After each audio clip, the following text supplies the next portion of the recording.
Amerika benar-benar kuat. Mengapa tentara Amerika mau berperang di Israel? Apa yang dijanjikan kepada tentara Amerika? Jujur saja memang mereka punya kekuatan militer, mereka punya senjata, mereka punya pelatihan dan keterampilan. Mereka punya pelatihan dan keterampilan. Kalau begitu ya mereka kuat. Permasalahan pada tentara Amerika dan sebagian besar tentara di seluruh dunia, yakni mereka tidak punya kekuatan psikologis maupun spiritual. Mereka tidak punya asas untuk dijunjung. Berapa banyak tentara Amerika yang ketika mereka pulang benar-benar menolak penghargaan, menolak medali, karena mereka sadar sedang memperjuangkan sesuatu yang tidak benar. Mereka diajarkan sesuatu, mereka diberi rasa patriotisme, tapi kemudian mereka mengetahui bahwa tidak, kamu tidak memperjuangkan kebebasan. Kamu tidak memperjuangkan demokrasi. Kenyataannya kamu berperang untuk yang berkuasa agar semakin berkuasa. Yang kaya menjadi lebih kaya. Para penguasa yang serakah yang memegang kendali, memegang komando, agar terus memiliki kekayaan, kekuasaan, status, dan lainnya yang mereka miliki. Tidak ada kekuatan, tidak ada landasan moral, tidak ada landasan etika, tidak ada dalam diri para tentara bisa berkata, yang aku lakukan adalah benar. Dan sebagai hasilnya mereka akan pulang dengan masalah psikologis. Dan banyak dari mereka yang akhirnya bunuh diri. Karena mereka sadar mereka membunuh tanpa alasan. Jadi kekuatan hanya ada pada mereka yang beriman kepada Allah dan meyakini bahwa yang mereka lakukan adalah untuk Allah. Apakah menurutmu Israel akan menang? Allah memberitahu kita akan ada peperangan melawan Yahudi. Dan dalam peperangan ini beberapa di antara kita akan menang, beberapa di antara kita akan kalah. Aku tidak tahu yang mana ini. Jadi aku tidak bisa menjawabnya. Banyak aksi unjuk rasa yang terjadi di Amerika Serikat. Banyak orang yang mendukung Palestina. Banyak orang yang membuka Al-Quran, membaca Al-Quran dan belajar tentang Islam. Ini sebuah kemenangan. Ini kemenangan Allah. Sejujurnya aku percaya orang-orang yang menderita di Gaza yang telah meninggal, jika mereka bisa kembali ke bumi ini, pasti ingin mati lagi untuk Allah. Mereka bahagia di tempat mereka berada. Mereka telah mencapai tujuan. Kemenangan telah dimulai. Apa yang terjadi di Amerika Serikat? Apa yang terjadi di Eropa? Apa yang terjadi di seluruh dunia? Lihatlah TikTok dan lihatlah orang-orang itu. Orang-orang non-muslim mempelajari Al-Quran. Mereka masuk Islam. Di mana-mana. Itu kemenangan. Mungkin bukan kemenangan yang aku dan kamu bayangkan, tapi tetap sebuah kemenangan. Allah yang membuka pintu hati manusia untuk menyembahnya. Dan bagiku, itu salah satu kemenangan terbesar yang bisa kita raih. Bagaimana kamu menilai kurangnya penuntutan atas kekerasan yang tidak proporsional yang dilakukan tentara di Palestina, bahkan terhadap bayi?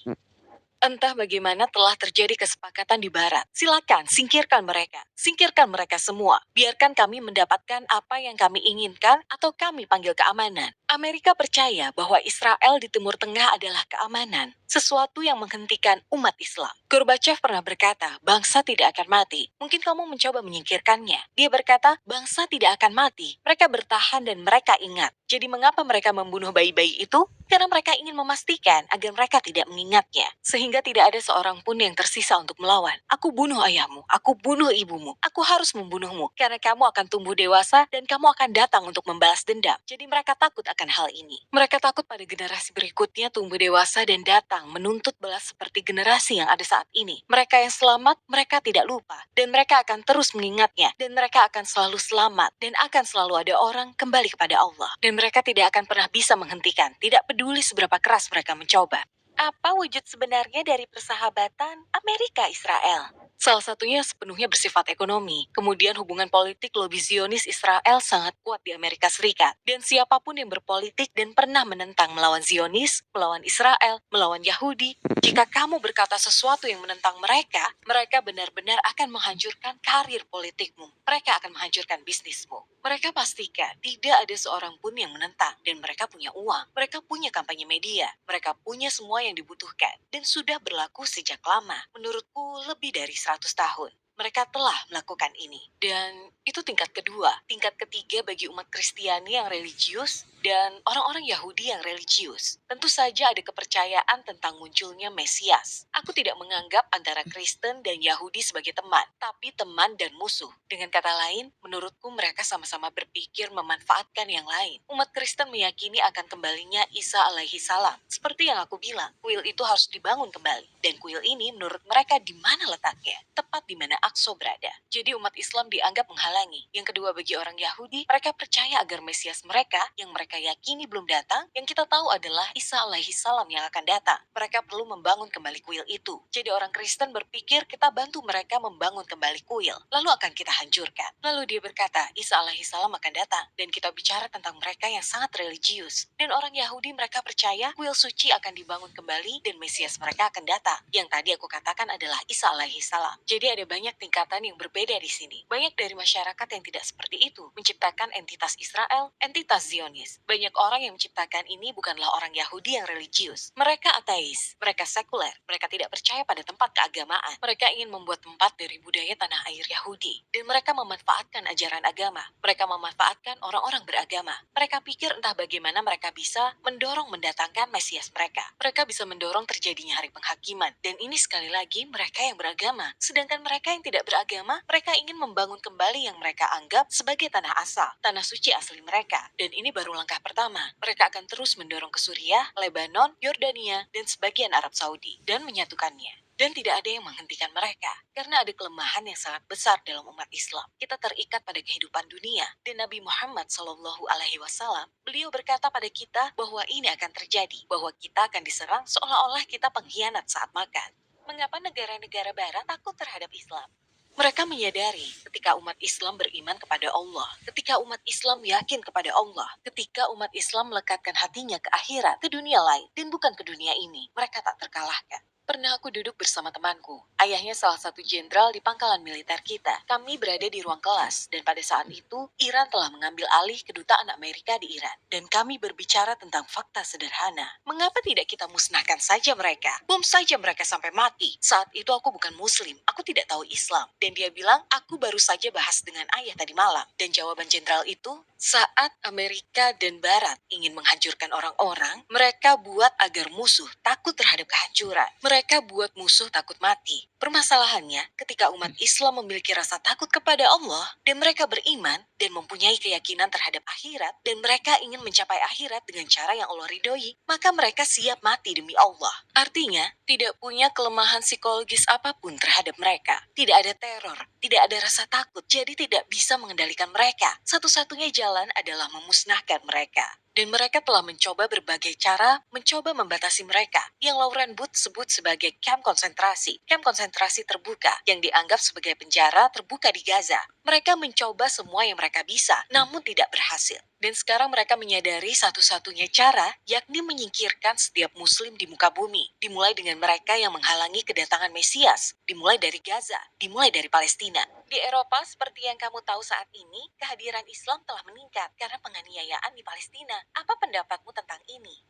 Di Eropa, minat terhadap Islam meningkat. Dan di Amerika Serikat, di Afrika Selatan, di Nigeria, di Jepang, di seluruh dunia, ada keinginan untuk tahu agama apakah ini yang membuat seseorang berkata, Ya Allah, dan bukan kenapa Allah, kenapa Allah. Agama apakah ini yang membuat seorang membawa jasad anaknya dalam sebuah karung, potongan tubuh anaknya di dalam karung. Agama apa ini yang membuat dia bisa melakukannya sambil beribadah dan memuji Allah. Orang-orang penasaran, orang-orang membuka hati mereka. Mereka membuka Al-Quran. Mereka mendengarkan, subhanallah, ceramah tentang Islam. Mereka belajar tentang agama yang indah ini. Dan mereka mendapat petunjuk dari Allah akibat dari semua ini. Sekali lagi, aku yakin ini adalah salah satu kemenangan terbesar tentang yang terjadi pada masyarakat Gaza. Dia membuat orang-orang datang berbondong-bondong. Dia membuat orang-orang tahu apa itu Islam. Aksi demonstrasi di Washington belum pernah terjadi sebelumnya. Kami belum pernah bisa mengumpulkan orang sebanyak ini untuk satu tujuan. Kemenangan yang nyata dan sejati adalah keterbukaan hati dan pertumbuhan Islam serta pengetahuan dalam masyarakat bahwa Islam itu benar, bahwa Allah satu-satunya Tuhan yang benar. La ilaha illallah. Itu akan menjadi kemenangan seperti yang aku katakan sebelumnya. Selama kamu berada di organisasi anti-Islam, apakah ada persepsi tentang Palestina yang dipaksakan padamu? Sebenarnya, kelompok itu tidak ada hubungannya dengan Palestina setauku. Bukan sesuatu yang aku bahas. Namun, selama aku belajar di universitas, kami memang mengambil banyak mata kuliah mengenai masalah Israel-Palestina. Kami membahas sejarah dan sebagainya. Apa pendapatmu tentang kesalahpahaman atau prasangka tentang Islam di kalangan masyarakat yang ingin kamu hilangkan? Kalau aku punya kemampuan meluruskan kesalahpahaman tentang Islam, salah satu yang akan aku lakukan pertama, tentu saja aku akan berusaha agar orang-orang mengerti bahwa Islam bukanlah agama yang menindas, bahwa Islam bukanlah sebuah agama yang semuanya dilarang. Semuanya tidak boleh, tapi kalian terjebak dalam sangkar kecil ini dan tidak ada kebahagiaan, tidak ada kedamaian, tidak ada kesenangan. Itu tidak benar. Sepupuku menjadi seorang muslim dan ketika dia menjadi seorang muslim, dia berkata, "Aku tidak pernah merasakan kedamaian seperti kedamaian yang aku rasakan saat pertama kali beribadah. Andai saja aku tahu sejak dulu, Islam adalah agama yang memang ada hal-hal yang tidak diperbolehkan, ada hal-hal yang tidak bisa kita lakukan. Namun hal-hal itu yang membawa kesengsaraan dalam hidup, hal-hal yang menimbulkan masalah. Jika kamu punya pedoman tubuh manusia, jika kamu punya pedoman hidup, yang aku yakini sebagai Al-Quran pasti memberitahukan padamu cara terbaik menggunakan mesin ini, yaitu manusia. Agar kamu hanya punya sedikit masalah, aku ingin mereka memahami bagian ini tentang Islam, memahami persaudaraan, kekeluargaan, memahami kehidupan keluarga, memahami hubungan antar manusia, bahwa ada hal-hal yang dapat merugikan kita dan kita harus menghindarinya. Kita harus menghindari yang dapat merugikan kita. Dan Al-Quran adalah pedoman tentang hal-hal tersebut yang akan membuat kita aman, membuat kita bahagia, membuat kita damai. Itulah kesalahpahaman yang ingin aku hilangkan dari mereka yang tidak memahami Islam. Sebagai seseorang yang dulu melakukan pekerjaan anti-Islam, berapa persentase liputan media tentang Islam yang menurutmu tidak akurat? Menurutku saat ini sudah 90% dari media standar. Sisi baiknya, begitu banyak orang yang merasa kesal. Oh, media sosial, ini akan merugikan semua orang. Mampu melakukan apa saja. Karena faktanya kita punya ini, kita punya ponsel. Kita punya ponsel yang dilengkapi kamera. Kita punya video, kita punya internet, kita punya segala cara untuk menunjukkan kebenaran. Mereka sudah tidak bisa menyembunyikannya. Dan oleh karena itu, ada begitu banyak propaganda anti-Zionis di luar sana. Begitu banyak orang yang anti-Zionis, mereka menolak dan berkata, tidak, ini salah. Karena media mengatakan sesuatu, tapi internet menunjukkan kenyataannya. Allah telah membukakan pintu lain dengan cara yang lain. Jadi menurutku, media biasa, kebanyakan dari mereka berbohong. Tapi alhamdulillah sekarang sudah ada media lain. Ada kesempatan berbeda untuk melihat kebenaran. Dan kebenarannya ada dan mudah ditemukan. Dan kebenarannya, subhanallah, sangat jelas. Orang-orang melihat kenyataan. Dan sekali lagi, itulah salah satu alasannya kita punya banyak orang yang pro-Palestina di luar sana saat ini. Dan banyak orang beralih ke Al-Quran. Banyak sekali orang belajar tentang Allah, tentang Islam, tentang kebenaran, tentang kenyataan. Dan alhamdulillahirabbil alamin, mereka tidak akan bisa menghentikannya. Mereka tidak akan mampu mengendalikan karena mereka sendiri yang membuka internet untuk semua orang. Sehingga tidak ada yang bisa menghentikan arus informasi, tidak ada yang bisa menghentikan aliran kebenaran, dan kebenarannya ada dan jelas. Alhamdulillah, sudah waktunya.